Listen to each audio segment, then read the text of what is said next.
Welcome once again, everybody. Blockbuster Mentality is the show you're listening to. I'm your host, Ben, and guess what?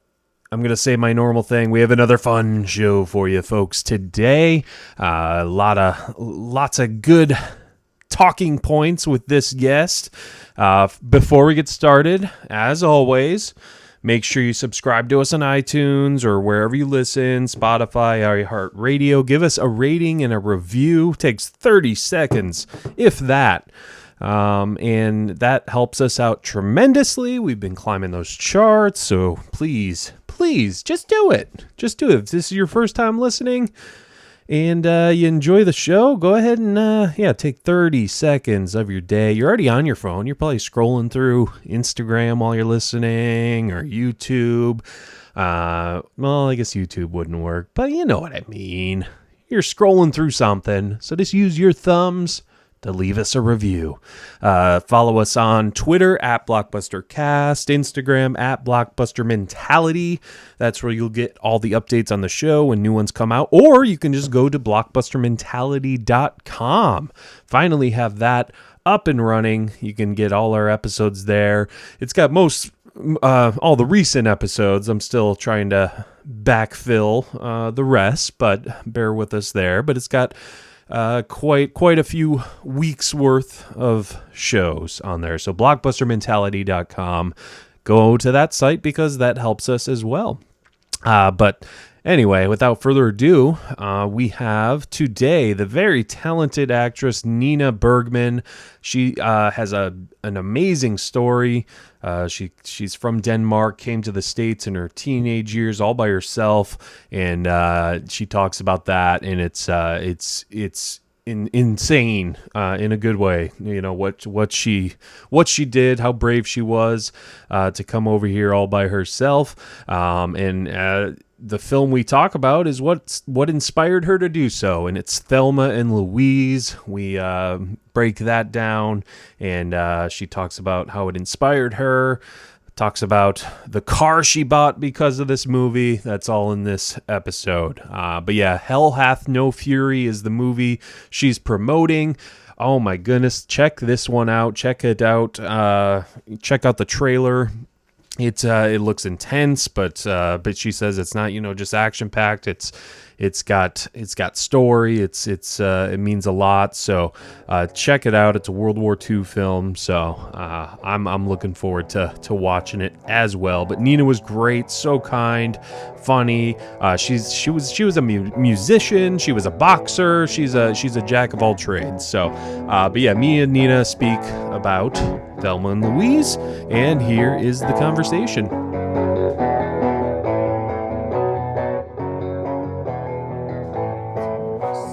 Ooh, prepared. I like it. Prepared. I'm like,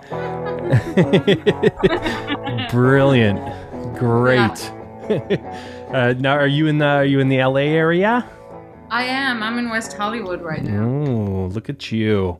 And I'm in Tampa, Florida. So the whole other coast. A lot. That was one of my favorite places to play with my band. Okay. Look at you. Yeah, I like you guys. You guys are angry and wild. It's in our blood, I guess. It's so that's where you got your start, right? Is music? Is that right? Yeah. It's like a hate-love relationship. I do jobs for money for acting, and then I sell my soul, and then I go back to music and scream it all out, and then I'm done there, and then I miss acting, and then I go back, and then it's like I have two lovers. Yeah, I mean, hey, you gotta do what you gotta do. You gotta first of all pay the bills, but still do what you love.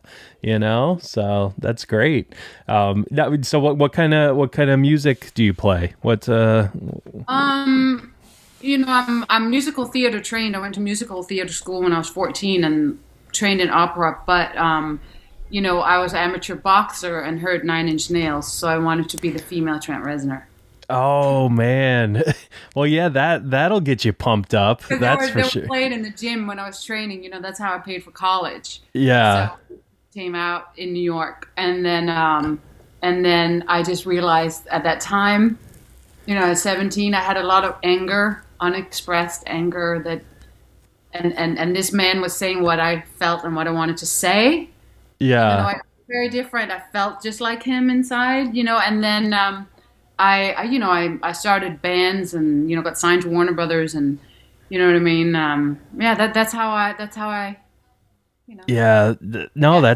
that's great. Yeah, especially I mean, that's a great artist to thrive to be after, because yeah, he's even doing like movie soundtracks now. I know he did like Social Network, and Yeah. he's all over the place now. That's great. And so how did boxing start? Can you talk me through that a little? How did that begin? Well, I'm born and raised in Denmark, and I knew because of the movie we are going to discuss that I had to come to America because it's Yeah. represented freedom, and I could be who I wanted to be. So I left home when I was 14 to England, and then I went to Moscow when I was 15, and then I went to New York City Ballet when I was 16 by myself. And then I realized, being a little girl from Denmark by myself, that I needed to go to school for anyone to take me seriously.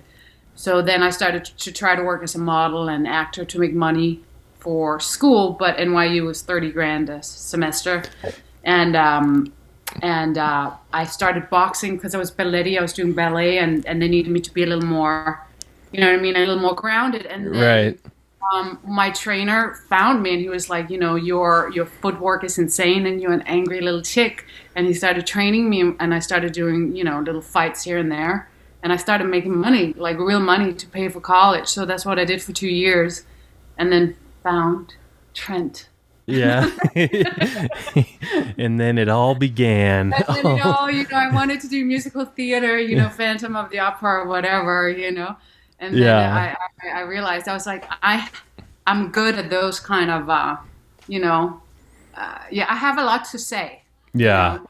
Yeah, that's what I realized. I And had more to say I, than. I, I assume do you use music? I won't assume, but do you use music to prepare you for certain scenes, prepare you for certain roles? I used to, but not anymore because, like, I would the movie that I just did, like, I would make a French playlist from the 1930s, and I would only kind of listen to that to get in the mood. But on set, I never do. I know a lot of actors, they sit with the headphones, and for me, as soon as I take the music out of my ears, it's gone. Yeah. I'm method all the way. I use images. I would sit and study World War II, all the concentration camps, and a sad song is not going to get me there. But the Right. history and the images and the videos and the stories of those women, to me, are a lot stronger than a song. Right. Yeah, because it's interesting because yeah, you could be I can I'm not an actor, but I can relate in that regard where I'll be listening to a song that makes me feel a certain emotion, maybe sad even. But like yeah, like you said, once the song's over, it's like okay, I'm good to go. Like I'm done. Yeah. Like it's I can see that. It's hard for it to stick with you, I It's hard guess. to stay. Yeah, it Yeah. doesn't. It doesn't stay, and I can't start humming this. I guess I could start humming the song in the middle of the scene, but if it's appropriate. But for me, the visuals and my homework, that I've prepared for, spent months on, it's just so much stronger than that. Yeah. Definitely. Now, was your no? I know you came over to the States to was it to to pursue a career and everything? Was the when you came over? Was it your first time in America? Had you been to America before you were pursuing your career? I had never been, but I watched that movie we're about to talk about, Yeah. and watched these women do what I wanted to do, and I knew that I wanted freedom.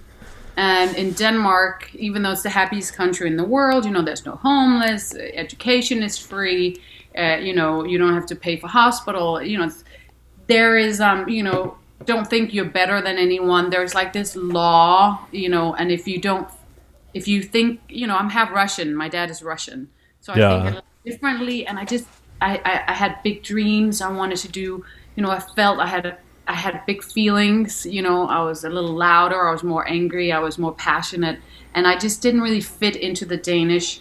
You know, Danish people. I love them, but they're a little bit like the furniture. They're very simple, Yeah. beautiful design, classy, but you know, where the Russians are like the Americans, the bigger, the better, the louder, the more extravagant, you know what I mean? And I had a lot of that, so I didn't really fit in.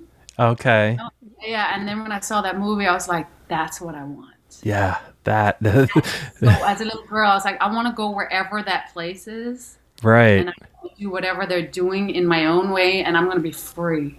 Yeah. No, To do that's. what I want to. I mean, it's a very brave thing to do. So did you come over alone? I did. I left home when I was 14. Oh I left my wow. parents when I was 12 I had a rough childhood. Right. So, I wasn't with my parents when I was 12 and I was bouncing around. So when I got a scholarship to a musical theater school in England, I was gone and I stayed in a nun hostel for troubled kids, with nuns that were Okay. disciplining. And then I got a scholarship to a school in Moscow and then I went there. And then at 16, I had an opportunity to go to New York and I took my $75 and I grabbed it and I Wow.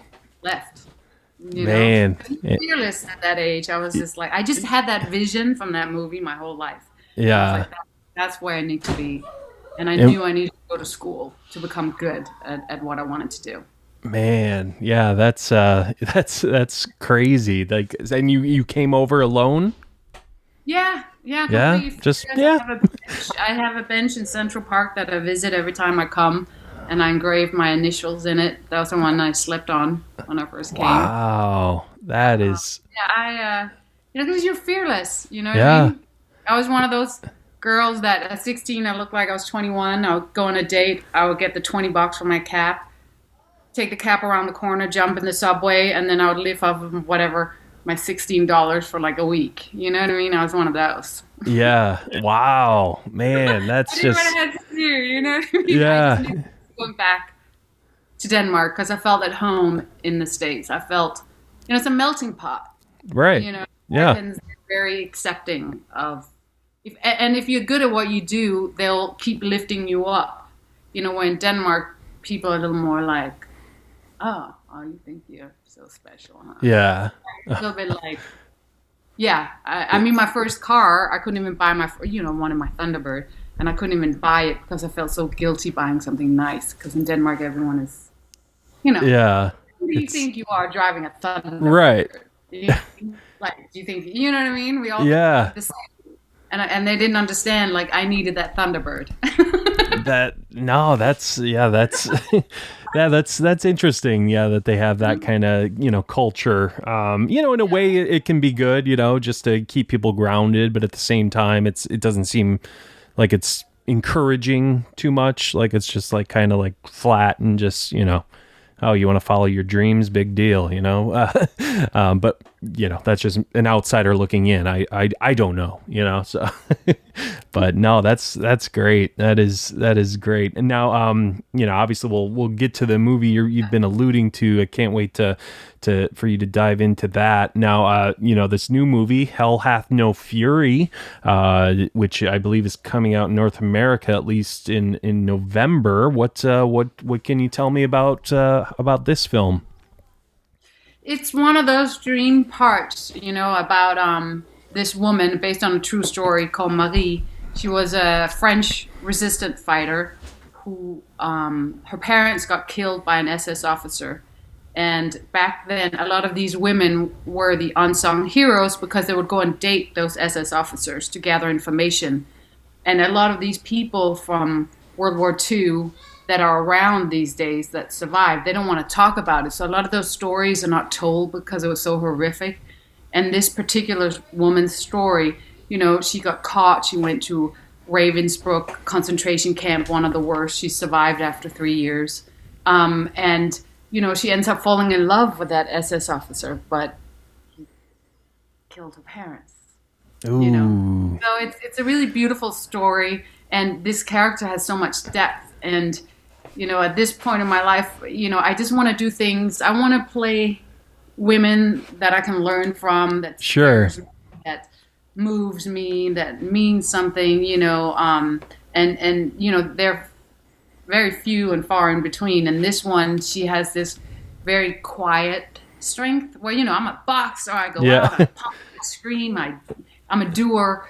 Where Marie, her strength is, because, she was a resistant fighter who got caught. So there was really not much she could do. And she was so skinny and, did have, they have guns, and her strength is this very quiet, inner strength. And, she's a lot braver than me. Like, I learned a lot from her and what she survived, where, and her patience. And I don't know, her story is profound. I learned so much from playing her, and I think it's really important for people to hear these stories so we don't forget, so we don't repeat history. Right.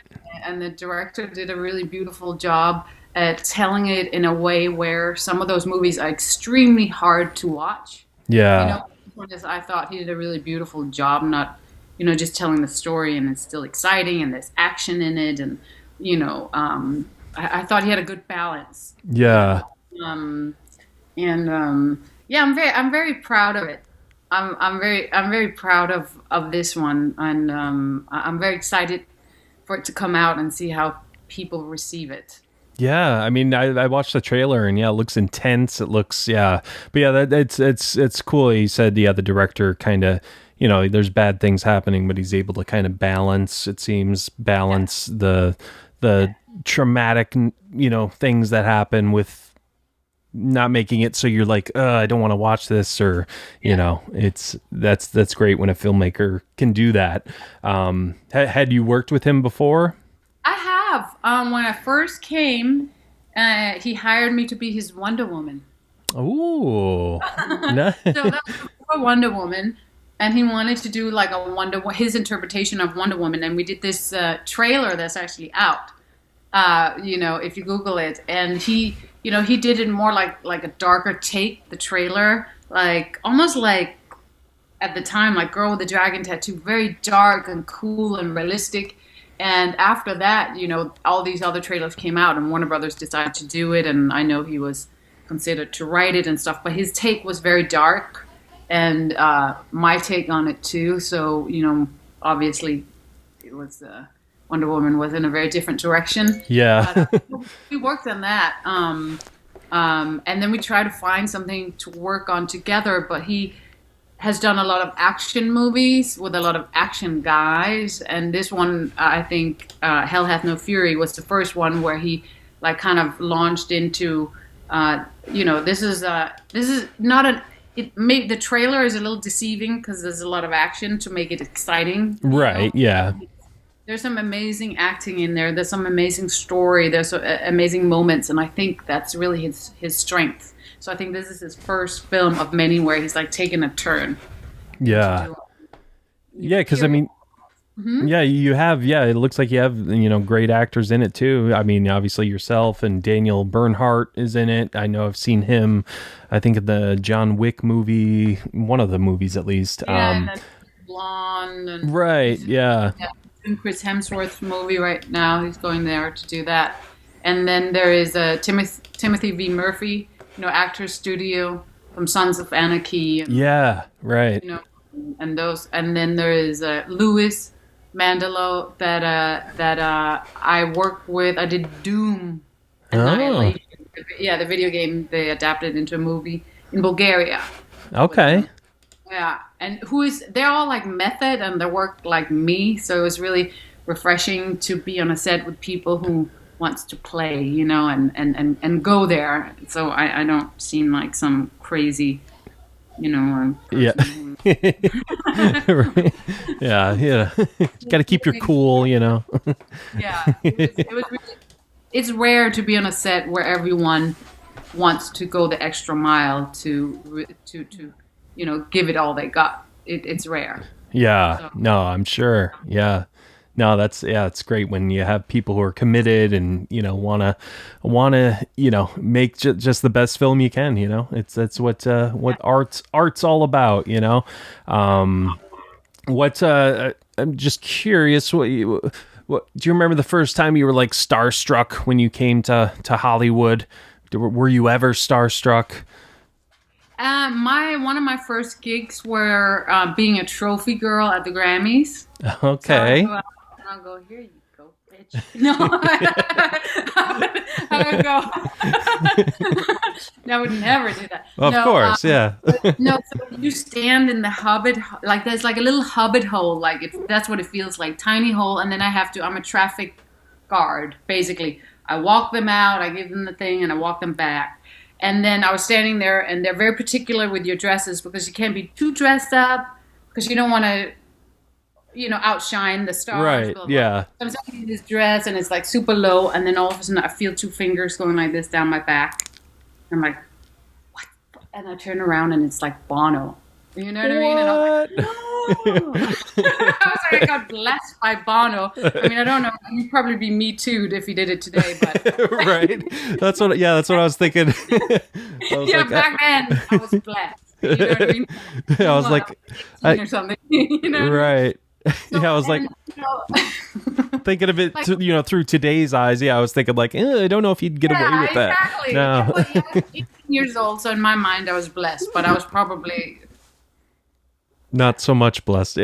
But no, so I met everyone. Matthew McConaughey, all the actors come to the Grammys to present. So right. From John Travolta, I remember chatting with him, and so and at the end of the day, we all just people who work really hard. Yeah. And it's like the people who have more recognition are the people who have the ability to give more of themselves and work harder than anyone else, really. And, luck and opportunity, but, to get to anywhere, it's so hard. You know what I mean? So, right. So they just work really hard. So I've never been like one of those where I'll be like, maybe Ridley Scott. I would be like, yeah, he's. I wouldn't want to talk movie talk with him. Right. Well, yeah, that's what I've learned. Now that I interview actors and stuff, like we're all just regular people just talking. We all love art and movies and music, and it's all the same. We have that commonality. It's we're all human. We're all human. Yeah. So I've never felt like I felt the admiration for someone. Say with Ridley, I would probably just be quiet and listen more, maybe. Yeah. Right. But no, I haven't. I did a starstruck thing. Doesn't really. Yeah. Now, with obviously we're going to be talking Thelma and Louise. Have you ever met Gina Davis or Susan Sarandon? No. Okay, just probably for the best, right? I mean, you want to keep that mystery alive, that. I love them both as actors, but I've never met them. Mm-mm. So what was it about this film? What specifically like that made you be like, okay, I want to be them? Like what can you? I mean, obviously we're gonna get into the movie and everything, but why this movie? Why this one? My dad was a professor at the Danish Film School. He had all these students from like Lars von Trier and all of them, and so he was very adamant about me not watching too much TV. So the first movie I saw as a kid in the movie theater was Thelma and Louise. So the first thing I saw on the screen, and then I saw these two power women in America and a Thunderbird kicking ass, and then I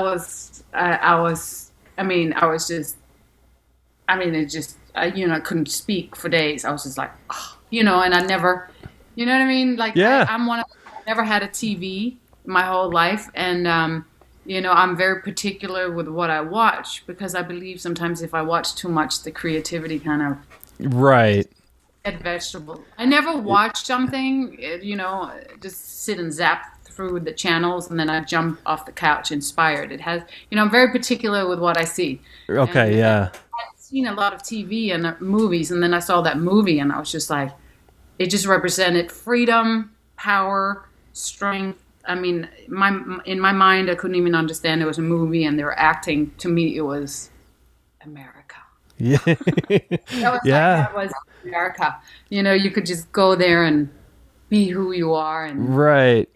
and that's how the women were. And I was just like, yeah, and the music with Hans Zimmer and the whole thing. I was just that was it for me. As a tiny little girl, Right. Yeah. it for me. I just knew right there. I was like, I'm going there. I'm going to find out where that is, and that's where I'm going to live. Well, especially at that time too. I mean, it came out in 91, and it kind of, as much as this phrase is used, it was ahead of its time, it was ahead of its time in the fact that, there wasn't these, female led films like this one, and and on top of it, for it to be an acclaimed director, like I always forget that it's a Ridley Scott film, because it's, yeah, it's like, because it's like, so like his filmography, like there's, you obviously have Gladiator and then Alien and then, but then in Thelma and Louise, it's like, oh wait, wow, yeah, he did that. It's insane, just the range he has. But yeah, the subjects, this touches and everything, it's just, again, for 91, just seemed like almost people weren't necessarily ready for it in a way, but it's great that it came out and that we can reflect back on it. And especially with recent years, it's kind of, I think, been more relevant and, it's it's because, I mean, it deals with serious issues that these girls go through. So yeah, I mean, we have Thelma and Louise, who are these friends that decide to go on a trip. You have Thelma, played by Gina Davis, who is married to a not so nice man. Daryl is his name. Christopher McDonald is the actor, and he doesn't want her to go on this trip, but screw him, I'm going anyways. That's one thing where they can stick it to the man. Stick it to the man. I love this because, I mean, it's one of those where it's, again, you used to have these buddy comedies or these buddy films. I mean, this kind of starts off as a buddy comedy but with females. It's, I don't know, it's just unique to me. Yeah. But yeah, I mean, it starts off and then they eventually end up at this bar, and that's where things kind of start getting serious. This is a intense rape scene, and this is one of the main topics I was kind of alluding to is, after that happens and she shoots the guy, she wants to run away because they won't believe me. Mm-hmm. And I don't know about you, but I've noticed a lot in the news and the whole Me Too movement that it's about believing these women, and for that to be in 91 to me is just crazy, especially looking back at it now. What are your thoughts? No, I the same. I just rewatched it, with more adult eyes, and I was right. Like, this thing. I was just so like blown away by how ahead of his time he was, and how he managed to start the movie, as you said, kind of like these two friends, and it's fun and light, and then it just starts here and then it ends. I love movies with a big character arc, sure, and in the movie, and as someone who's been through, what she went through, I just thought it was so profound that a guy, I mean, it's going to sound like a little, I don't know, it's not racist when it's guy, but like really had the sensibility to bring that out in such an incredible way. Right. It was subtle. It wasn't like in your face, because that's the problem I have sometimes with the Me Too. It's too, it's you know what I mean? Yeah. Get it, but he just did it in such a natural, subtle way. And then he had Harvey Keitel's character kind of, fighting for them. He's the sheriff that, is trying to catch them, but at the same time he feels for these women because he knows what happened. He Right. knows why Susan Sarandon shot the guy because it happened to her. So it was Yeah. a reaction to what happened to her in her past in Texas. And it's really like sitting and watching it again. I was like, wow, it's really brilliant. No wonder why Ridley Scott is Ridley Scott. Like, he managed to really express some profound messages and subjects without even the audience don't even know that they're getting educated. Right. Yeah, exactly. It's like a whole lesson on a Me Too lesson, and we don't even know. We're just sitting there and enjoying the Right. movie. Yeah, it's so subtle. Yeah, it's very subtle.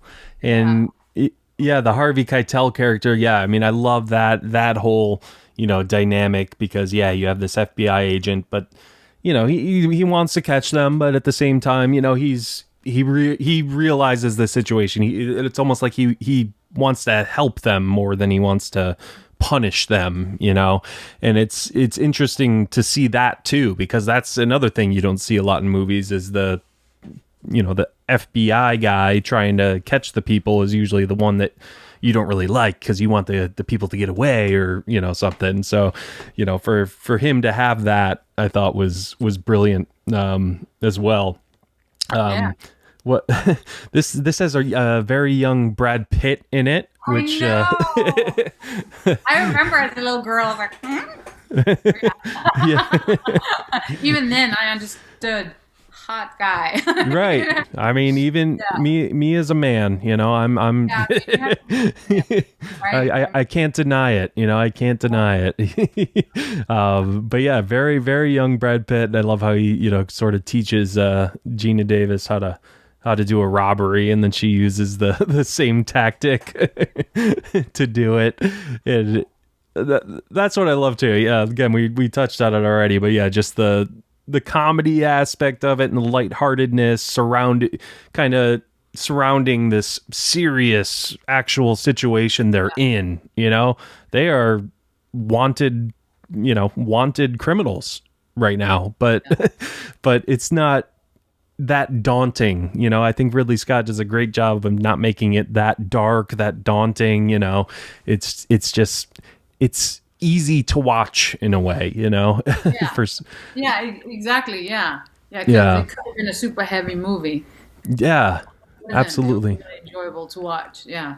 Definitely. And then, I mean, they, are kind of on the road a little bit, and I love the scene of Susan Sarandon looking at the stars, just kind of taking it all in. Or was it Susan Sarandon? One of them was looking at the stars, and it just kind of just realizing that this is going to be our last bit of freedom. Like, they know that this isn't going to end, the way it's not going to end with them. I mean, it ends with them driving off in the sunset, but in a different way. It's nice to see that, once you have seen the whole movie and then you watch it back, to know that she's realizing, like, all right, this is it. I got to just soak in everything I can at this moment. Yeah. It is, I love that, those scenes in movies. Go ahead. But he managed to do it, so even though it's sad, it's so beautiful because Gina Davis's character got to live for the first time in her life. She had she'd been in prison, basically imprisoned by her husband, and she didn't even know she had a choice. She didn't know how to get out. This was the first time she lived, and she finally found herself. Where there's a line in there where Susan Sarandon is like, she's like, I'm crazy, and she's like, you've always been crazy, but you have never let her out. You have never been who you truly are. This is the first time in your life, in this vacation that they're on. Right. She got to be herself. So, I mean, that short-lived, life that she had, I think she would rather have that than continue another 50 years in a miserable marriage with that. Exactly. Yeah, I love that too. Yeah, it's a great point to bring, that she brings up. Like, yeah, you've always been you. It's just you haven't been outside of your the surroundings, like this is, like you said, she's living, even though it's gonna be a short period of time left, but these are your last moments of freedom, but at least you're spending it living. There's another movie where they captured that exact same moment. If we're allowed to talk about other movie, of course. Baby, remember in the end when she's dying and she's so happy because at least she had that tiny little time of living her dream, and that right. was better for her than a miserable life working as a waitress and never get her. Yeah, she got her life, she got her dream. Gina Davis's character, even though it was very short lived, at least she got to live her dreams. They go with dignity and grace, and they did what they wanted. They got to live, and that's why it's so sad. Right. It's so beautiful too, and I think both of those movies ended that kind of same way, where you're like, you know what I mean? Your heart is like, oh yeah, it's so conflicted. It's bittersweet. It's like, but at least they got to be happy one last time, or we're able to do this thing, one last time. So I mean, it's just so like you said, it's so freeing. I could see being inspired to want to go to America, but I've been in America my whole life, so I don't I don't know how lucky you are. I know. I'm spoiled. I'll tell you that much. And then I'm trying to remember, because I didn't have a chance to rewatch. I mean, obviously I've seen this movie several times. Didn't like a truck explode at one point? There's a truck driver that keeps passing them, and he's like doing his little tongue and his little hand job, and he's appropriate. And finally they had enough, and they just they're like, all right, let's pull over, and they ask for an apology, and he's like, apologizing for what? And then they blow up his truck, and you're like, yeah. Yeah, it's such a hurrah moment. It's like all you had to do is say you were sorry. Like, I know, right? Yeah. Too manly to do that, are you? You too proud to do that. It's I love that, because again, it is that hurrah moment. And Susan Sarandon's boyfriend in this. Why am I drawing a blank? I love it too, in Kill Bill and all that. Yeah, what's his name? Oh, Michael Madsen. Yes. Yeah. I totally forgot he was in this too, and you're also good in it. Yeah. And they're also young too. They're also beautiful. Oh man. Yeah, all of them. You're like, oh, yeah. He was really good in it too. Yeah.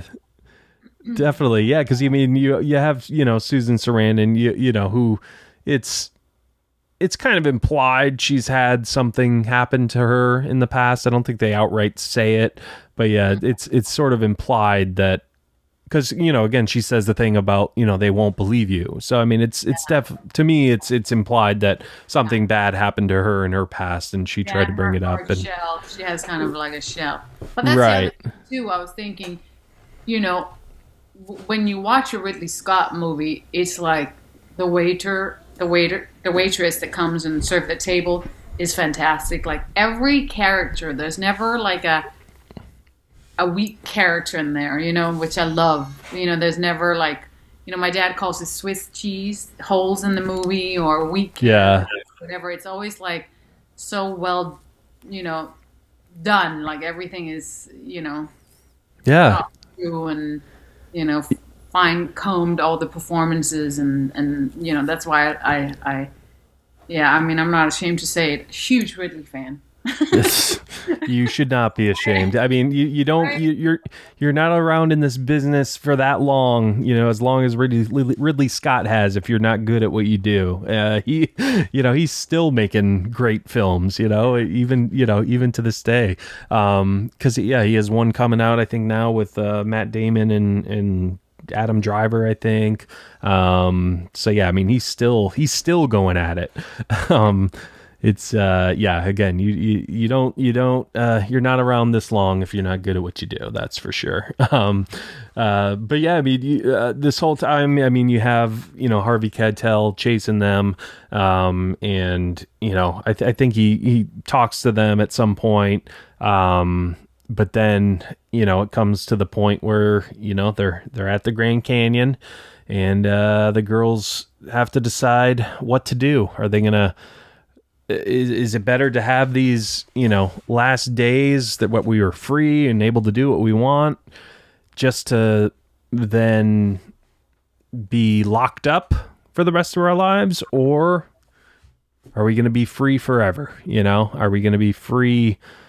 Are our souls going to be free if you believe in that sort of thing? It's it touches on, just that kind of thing. And I feel like Ridley Scott always does, this is kind of just like meeting your maker, and, he touches on that a lot. But yeah, I mean, it's just so symbolic just to, for that last scene. What happens at the end? What happens? What's the famous scene? Tell us. Go for it. If they go for it, they go out. They go out with a bang. Yes. No, they choose freedom. I think that's why I related, because even as a child, I would have made the same choice. I'm always like, I want quality, not quantity. Yeah.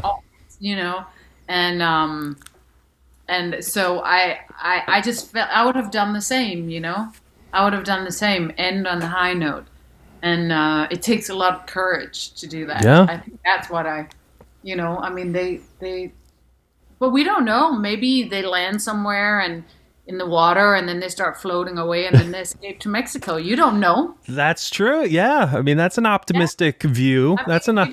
No, I mean, I'm going to call Ridley and say, hey, and then they float, and then she does like a makeover in Mexico, and she's going to look like me, and I'll be playing Thelma. There you go. That boom. We figured it out. No. Yeah. They commit suicide. Yeah. Happy. Yeah. They go happy because they got everything they wanted. Exactly. They solved all the problems. They set each other free. They became honest. They told their darkest secret. I mean, they did what they were here to do, Right. Yeah. Yeah. And yeah, it's, they were there for each other till the end, it's, they did what they had to do. And, the famous scene of them holding hands, driving off the cliff is, it's obviously, for Polaroid is like flying off the back seat of them happy in the beginning of the trip. They took a Polaroid picture. Yes. Flying off, and then the Hans Zimmer's music that is perfect always, right? Yeah, absolutely. It's just, and it's like I said, it's them driving off into the sunset, but like in not your typical drive off into the sunset. It's more symbolic, maybe.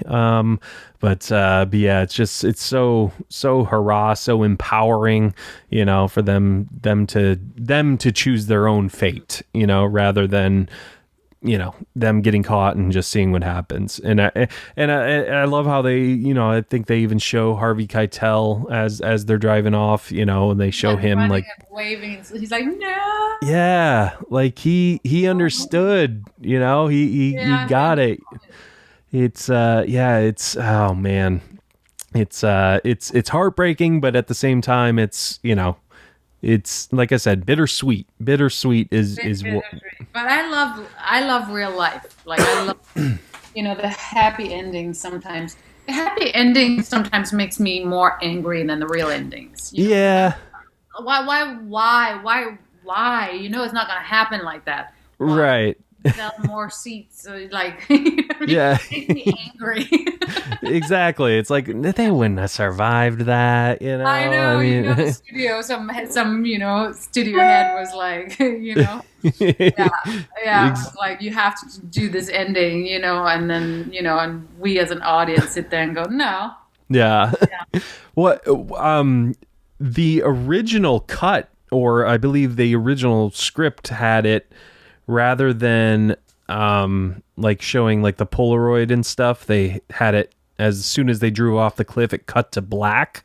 That was apparently the original script, was it just cut to black instead of showing the Polaroid. That would have been a little darker, I think. Yeah.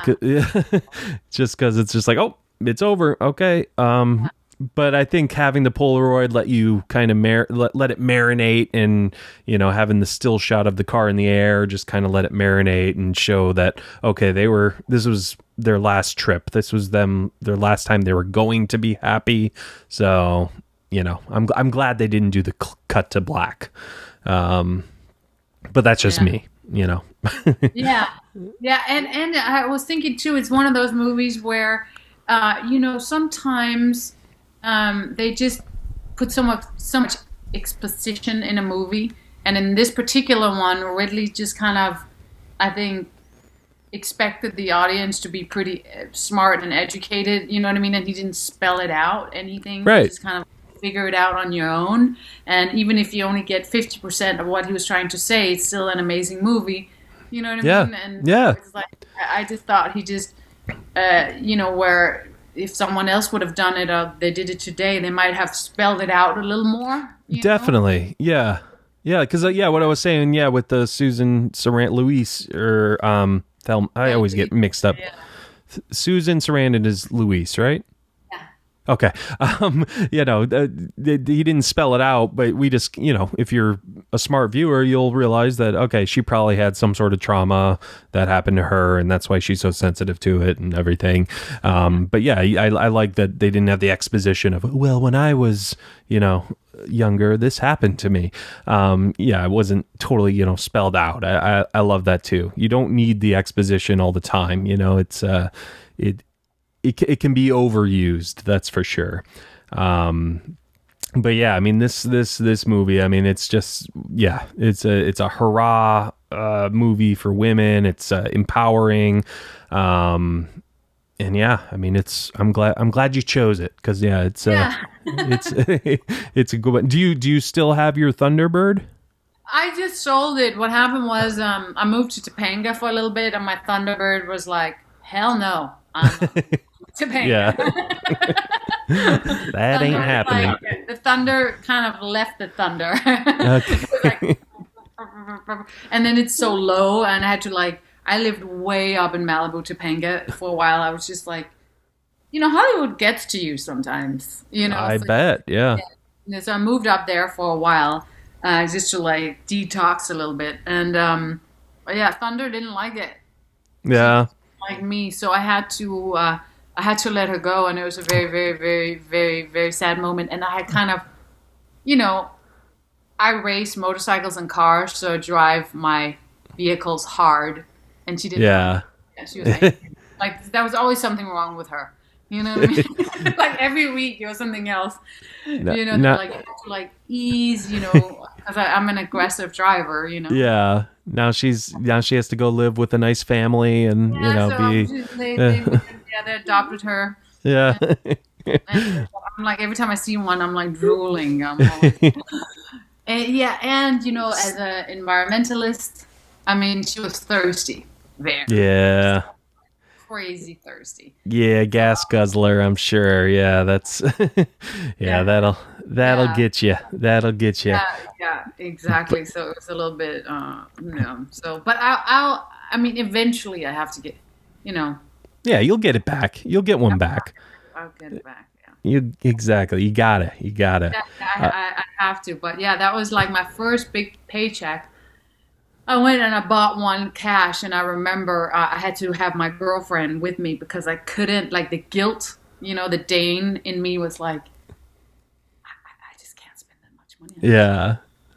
think, I could go to Denmark more. I could visit my family. I could like buy this for my little brother. I could like, you know what I mean? Like I should Right. charity. Like like the Dane in me was like, I had a really hard time. Yeah. I I mean, was that's like, you earned it. yeah. Pay for it. This is your dream. Exactly. What's money if you can't spend it, on the things you want, Yeah, but that's American. See, the Danes, we're very practical. Like, do you right. need Thunderbird? No. That's true. You get That's a true. Prius. I know. What's wrong with a Prius? We're a bunch of spoiled brats, I tell you. We are. I'm not a. I'm not. Yeah, I like it. Yeah. But any final thoughts on Thelma and Louise? Any final thoughts on it? I mean, other than, that movie, I think, too, for me, set the standard of the kind of parts that I aspire to play. Women that complex with character arcs and backstories and, they're relevant and, like, right. Like, when I saw that, I remember thinking like, wow, to at that time I didn't even know I was aspiring to play those roles, but they moved me so much, and I think that has colored my choice of characters that I are drawn to from that movie. Yeah. Yeah, definitely. So I'm just, I want more movies like that. Yeah, I hear you. It's and I love that you were able to, this movie inspired you to come over here and you were able to buy that car. That's a great story. That's just inspiring. That's for sure. But yeah, thank you so much for choosing this movie because it's definitely a gem. Can't go wrong with Ridley Scott. Now, was there any other projects that you got upcoming that you're working on that you wanted to talk about? Hell Hath No Fury comes out November 5th in theaters, and then November 9th all on digital. And then I have, it's called Seize the Night. It just got picked up, and I don't have a release date yet, but it's another one of those. It's a Requiem for a Dream meets Before Sunrise. So it takes place at night, and I play a goth singer, and all the music is my music. Nice. Story, yeah. So it's like two main characters, kind of like and on the darker side. Yeah, I was gonna say Before Sunrise and Requiem for a Dream. So I picture very dark but optimistic. Yeah, it's beautiful. It's so beautiful. It's such a beautiful. Again, I read it. It's based on a true story, and I just prayed that I could. Just like Hell Hath No Fury, I was like, can I really do it justice? You know what I mean? This character, this woman, I like to pick parts that scare me. And so that one is, I don't have a release date that's coming out. And then I did a comic book during COVID called Freya. So it's a comic book, but I am the character, but it's done with photographs and graphics. Okay. And the book is, you can't read it because there's no text. It's told by music. Oh, nice. Yes. Very cool. So we'll have a release date for that in about a couple of weeks. Okay. So that I'm very excited about that project. Awesome. Well, yeah, definitely looking forward to all those projects. Yeah. Hell Hath No Fury. That looks fantastic. Can't wait to check that out. And you out in the audience, check it out. Be sure to. Do you have social media people can follow you on or? Yeah, Nina Bergman, my name. Instagram is, I think, where I'm most active, but any, Facebook, Twitter, my website, I'm a good communicator. I'm an animal rights activist, so I talk a lot about health and that kind of stuff too. My passion projects and my motorcycles, nice. My workout routines, Hey, that's great. Here and there, just to stay in shape enough so when I need it for the acting, it'll be available. Yeah, when your next World War II movie comes out, you'll be ready. You'll be in shape and ready. So, all right. Well, thank you so much, Nina. I had an absolute blast, and I really appreciate you coming on. Yeah, me too. I had a lot of fun. Thank you for having me. Yeah, I like it. It's cool what you're doing.